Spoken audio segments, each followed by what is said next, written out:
हरे कृष्ण। भगवद गीता अध्याय 1 श्लोक संख्या 43। उत्सन्ना कुल धर्माणाम मनुष्याणाम जनार्दन नरके नियतम वासो भवतीति अनुशुश्रुमा। हे प्रजापालक कृष्ण, मैंने गुरु परंपरा से सुना है कि जो लोग कुल धर्म का विनाश करते हैं वे सदैव नरक में वास करते हैं। तो कुल का नाश करने वाले अर्जुन कह रहे हैं, अपने मन से नहीं कह रहे हैं। शुश्रुमा सुने हैं गुरु परंपरा से। तो अर्जुन जिस कंक्लूजन पे आ रहे हैं कि अगर हम कुल का नाश करते हैं, क्योंकि इन सबको मार देंगे, स्त्रियों की रक्षा नहीं होगी, अवांछित संतानें उत्पन्न होगी, वर्ण संकर होगा, उससे पिंडदान रुक जाएगा और कुल का नाश होगा। कुल का नाश होगा तो हे प्रभु, मुझे नरक में जाना पड़ेगा। बिल्कुल सही है। और अर्जुन अपने मन से बात कर ही नहीं रहे हैं। महत्वपूर्ण है ये समझना कि अर्जुन वही कह रहे हैं जो उन्होंने ऋषि मुनियों से, साधुओं से, गुरु परंपरा से सुना है। आजकल हम कभी भी कुछ क्लास लेते हैं तो प्रश्न उत्तर उठता है, स्पेशली रामायण को लेके या महाभारत में से। क्या प्रश्न होता है? हमने सुना है ऐसा, हमने टीवी में देखा है। ये क्या टीवी गुरु परंपरा द्वारा जो टीवी में सीरियल है वो क्या प्रामाणिक है? क्यों देखते हैं आप ये? अप्रामाणिक चीजें दिखाई जा रही हैं, वो प्रामाणिक नहीं है। हमने सुना है तो मैं पूछता हूं कहां सुना है? किसी से सुना है। जैसे आप सुना भी होगा, आपने पढ़ा भी होगा, गीता सार, जो हुआ अच्छा हुआ, जो हो रहा है अच्छा हो रहा है, जो होगा अच्छा ही होगा। ये गीता का सार है। गीता में कहीं पे भी ऐसा श्लोक नहीं है भगवान बोल रहे हैं, क्योंकि अर्जुन बोल रहा है छोड़ देते हैं। भगवान ये तो नहीं बोले जो हुआ अच्छा हुआ, अर्जुन तुम लोगों के साथ अन्याय हुआ अच्छा हुआ, जो हो रहा है वो भी अच्छा होगा, आगे भी अच्छा होगा, छोड़ो युद्ध मत करो। तो गीता सार जो 7, 8 या 9 स्टेटमेंट दिए जाते हैं हर जगह, आप देखोगे वो गीता में है ही नहीं। वो तो किसी ने अपने मन से लगा दिया, नाम दे दिया गीता का। हम एक व्यक्ति से मिले, वो बहुत बड़ा मंदिर चलाते हैं, है ना, नाम नहीं लेंगे। तो उनके स्टोर था, बुक स्टॉल। हम गए, देखे भगवद गीता है। तो भगवद गीता खोल के देखे क्या लिखा है, तो उसमें तो कुछ और ही था। तो हमने पूछा ये क्या है? बोले तो हमारे गुरुजी का ऑटोबायोग्राफी है।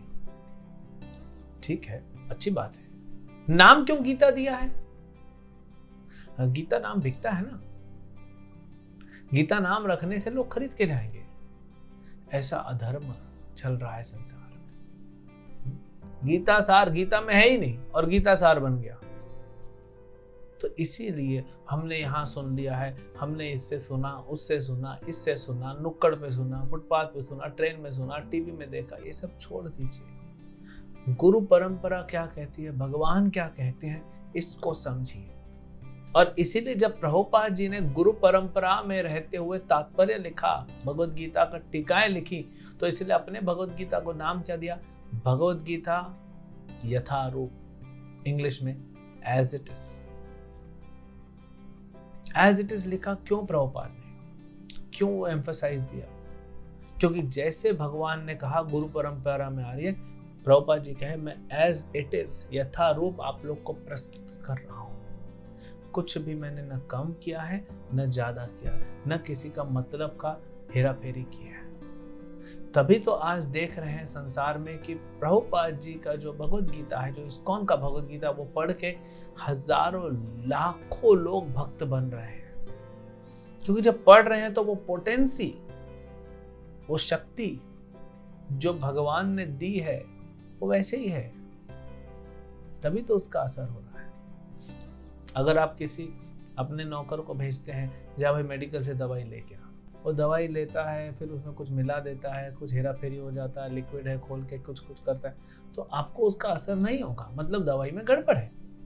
तो क्यों बाकी भगवद गीता में इतना नहीं? क्योंकि श्लोक तो संस्कृत सबके सेम है, लेकिन उसकी टीका, उसका समझाने का, उसमें लोग कुछ भी घुमा देते हैं। कोई व्यक्ति कहता है कि जब भगवान कहते हैं मन मना भव मद भक्तो मध्याजी माम नमस्कुरु, तो बोलता है नहीं, कृष्ण को समर्पित नहीं करना हमको। कृष्ण बोल रहे हैं समर्पित करो।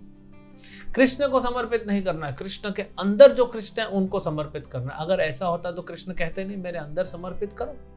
कृष्ण तो खुद कहते हैं 90वें अध्याय में, ना मेरे अंदर कुछ है ना मेरे कुछ बाहर है। सच्चिदानंद है, उनका शरीर हमारे जैसा नहीं है। तो इसीलिए जो भी हम ज्ञान प्राप्त करें वो गुरु परंपरा से प्राप्त करना बहुत जरूरी है। वह ज्ञान में आपको सत्य मिलेगा, वह ज्ञान में आपको फायदा होगा और उसको अप्लाई कीजिए। न कि हमने टीवी में देख लिया, इससे सुन लिया, उससे सुन लिया। अप्रामाणिक चीजों से सुनेंगे। जैसे वायरस के दौरान गवर्नमेंट कुछ गाइडलाइन इशू करता है तो गवर्नमेंट के डॉक्यूमेंट्स को पढ़िए, क्योंकि गवर्नमेंट ऑथोराइज्ड है, न कि कहीं से भी कुछ व्हाट्सएप पे चल रहा है। इनफैक्ट गवर्नमेंट खुद बोल रही है कि व्हाट्सएप पे झूठ या अफवाह मत फैलाइए कुछ भी वायरस को लेकर, फिर भी लोग फैलाते हैं। तो इसीलिए हमको क्या करना चाहिए, गुरु परंपरा से ज्ञान लेना चाहिए। अर्जुन ने वही किया, गुरु परंपरा से ज्ञान लिया और कह रहा है कि हम नरक में जाएंगे। वो तो भगवान बाद में बताएंगे कि नरक में तुम नहीं जाओगे अर्जुन। क्यों? भक्ति करने वाला नरक में कैसे जा सकता है? तुमको मैं बोल रहा हूं युद्ध करने के लिए, मुझ पे विश्वास रखो। तो उसको भगवान आगे समझाएंगे। जब अर्जुन के इन 5 तर्कों का उत्तर देंगे तो आगे समझाएंगे। हरे कृष्ण।